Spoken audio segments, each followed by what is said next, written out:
Ladies and gentlemen, I am Yusril and welcome to a look at Cryptic's latest offering, the Advanced Dyson Science Destroyers. There are 9 of these destroyers, science, engineering and tactical variants for Starfleet, the KDF and the Romulan fleet.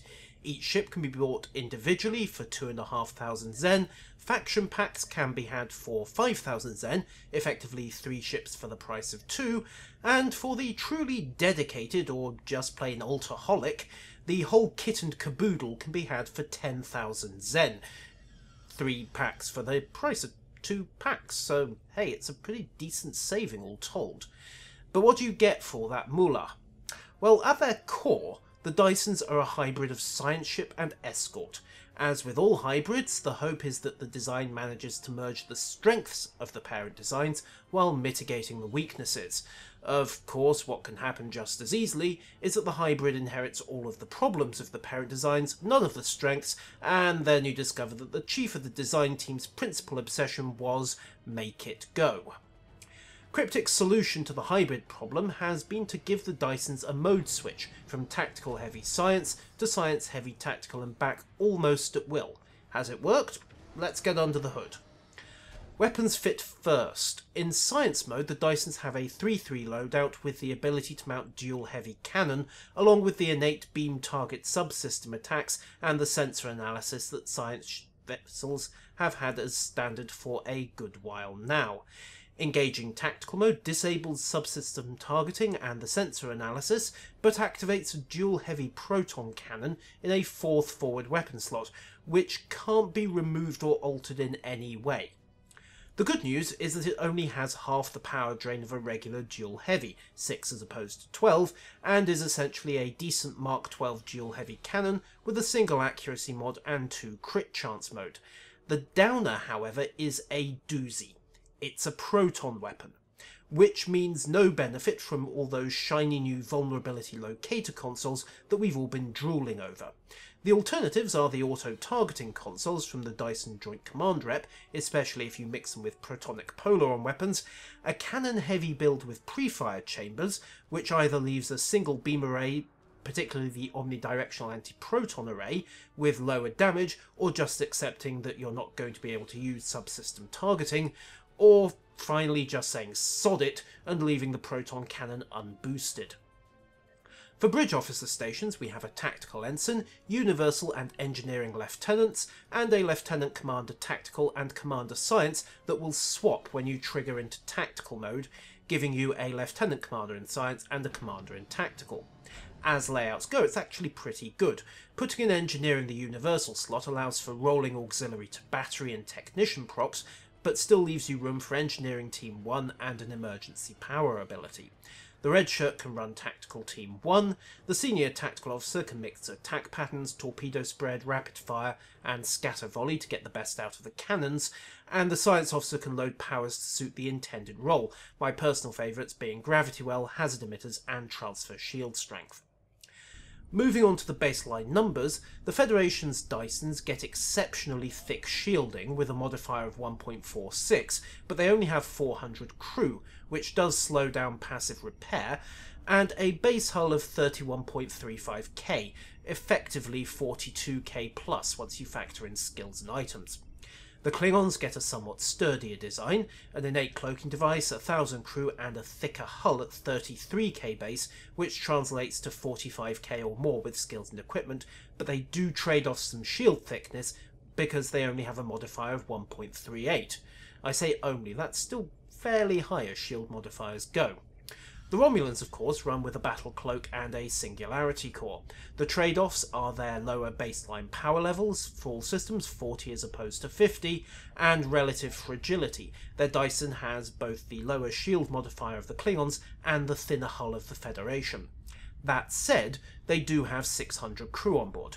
The trick, of course, is surviving long enough for passive repairs to kick in, and for the survivors to hose the, not survivors off the bulkheads.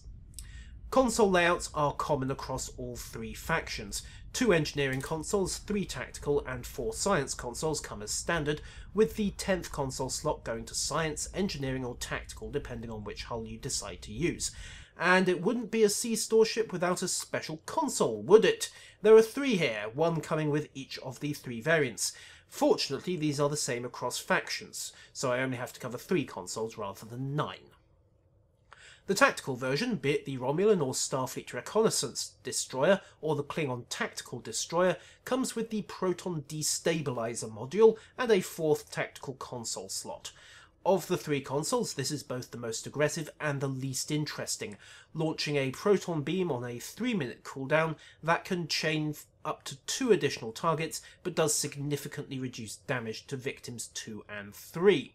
However, while the basic numbers are uninspiring, it should be noted that it does this once a second for up to 10 seconds, so multiply those numbers by 10, particularly on the primary target, and things start to look a little more respectable, until the enemy pops a defensive cooldown about 2 seconds into the barrage. The surveillance destroyers, command destroyer if you're Klingon, have the shield inversion protector and a 5th science console. This does about 2 to 3k to each of the target's shield facings, and it also reduces shield hardening by about 15%.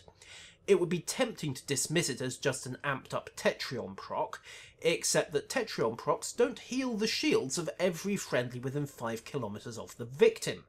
The 3-minute cooldown does tend to translate to either panic button or pop in anticipation, rather than a regular part of a healing rotation, but it's an interesting concept and we'll see how expert players work it into builds as the new ships bed down. Finally, the strategic destroyers.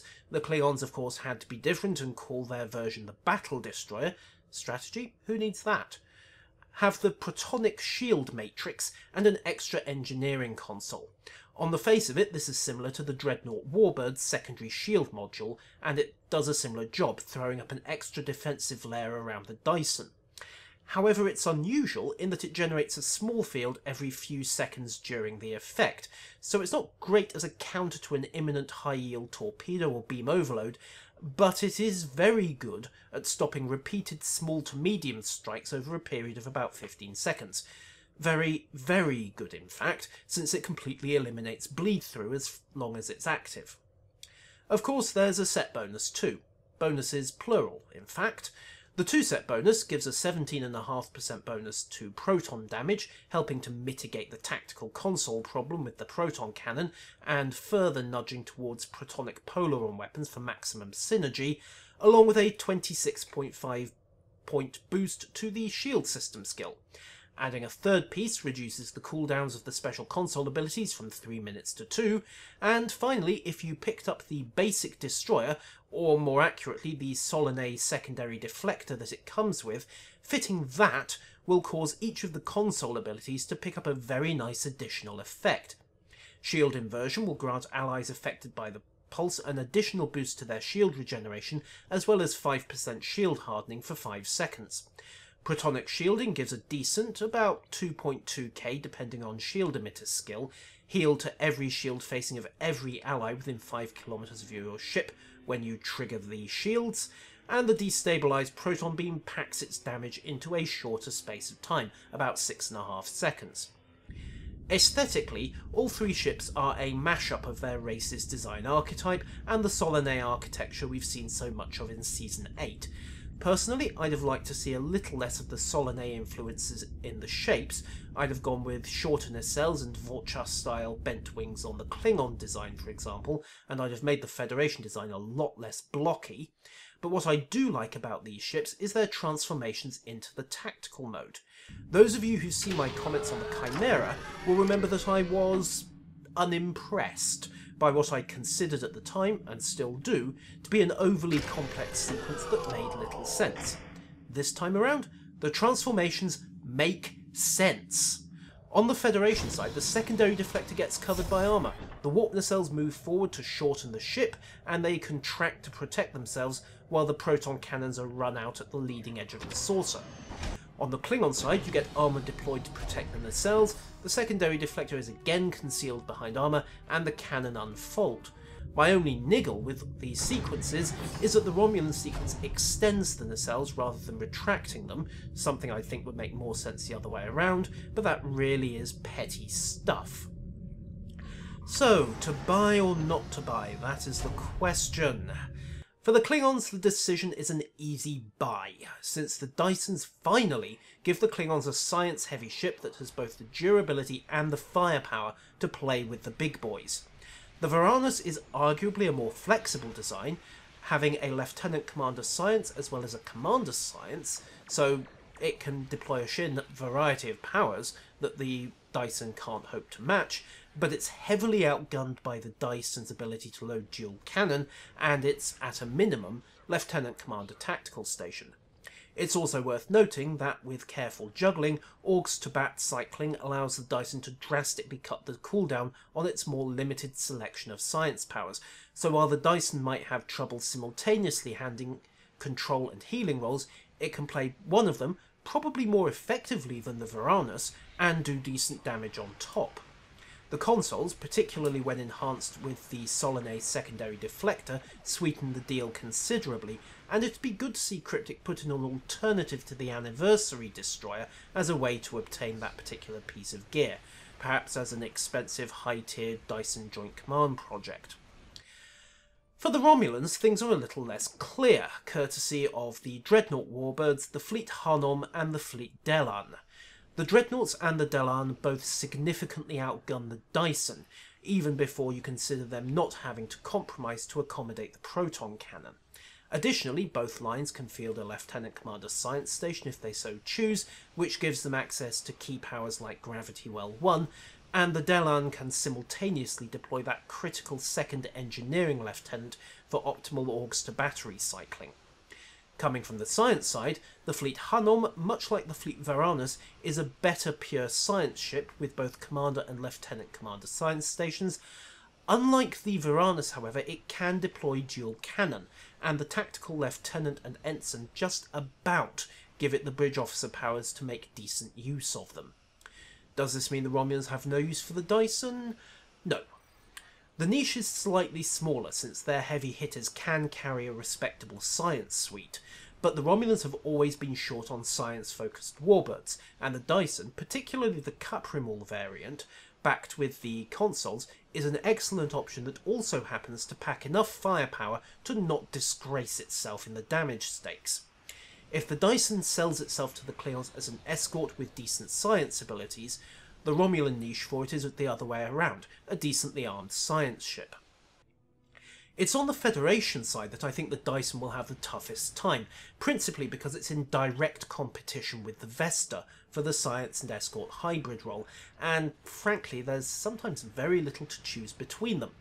The Vesta's auxiliary phaser cannon mean it doesn't have to compromise its science abilities to get good performance from its forward guns, while the Hangar Bay and the Universal Lieutenant Commander allow it to optimise for the support and healing role in the same way as the Varanus or the Hanom, but it can also imitate an escort by loading a Lieutenant Commander Tactical if necessary.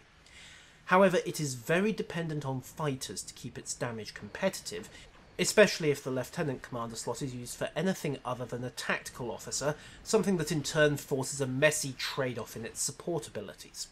Against that, the Dyson is considerably more durable, with what is possibly the strongest shield array in game, that 1.46 modifier, plus the skill bonus from the Console 2 set, and a base hull some 4K thicker. It's questionable whether it outguns the Vesta or not. Much depends on the player's style, the performance of the Vesta's fighters, and frankly the vagaries of battle. Overall, however, my initial preference is for the Vesta, with the extra flexibility of the Lieutenant Commander Universal Station, the Hangar Bay and the auxiliary phaser cannon, outweighing, at least in my mind, the Dyson's durability and proton cannon. So, to summarise, if you're not in the market for a science ship, then why are you still watching this? Go and drool over the escorts, not literally though, some of those surfaces don't wipe clean. If you are looking for a science ship, then it breaks down by faction. If you're Klingon, bye. Get this ship, it really is the best available. If you're Romulan, then consider the Dreadnought Warbirds, consider the Fleet Delan. Then probably buy the Dysons anyway if you prefer something a bit more sciencey and you don't mind trading firepower for it. Federation players, give the Dyson some thought, and then go and buy the Vesta unless you have a burning need for a tactical commander aboard ship, or you're worried about not being able to take hits in combat, Although if you've got a decent cruiser captain running the tanking side, what exactly are you worried about? And additionally, Cryptic, with the anniversary event gone for the year, please can we have an alternative way to acquire the Solanae secondary deflector, because that really is key to getting the most out of this ship. And that's pretty much it. I have been Yusril, ladies and gentlemen, and this has been a look at the new advanced Dyson Science Destroyers. If you found it useful, then please like and subscribe to the channel and follow me on @Yusril on Twitter. And if you have opinions, thoughts, or just want to explain how I've spent the last 15 minutes, give or take, talking absolute junk, then the comments section is below this video. Farewell.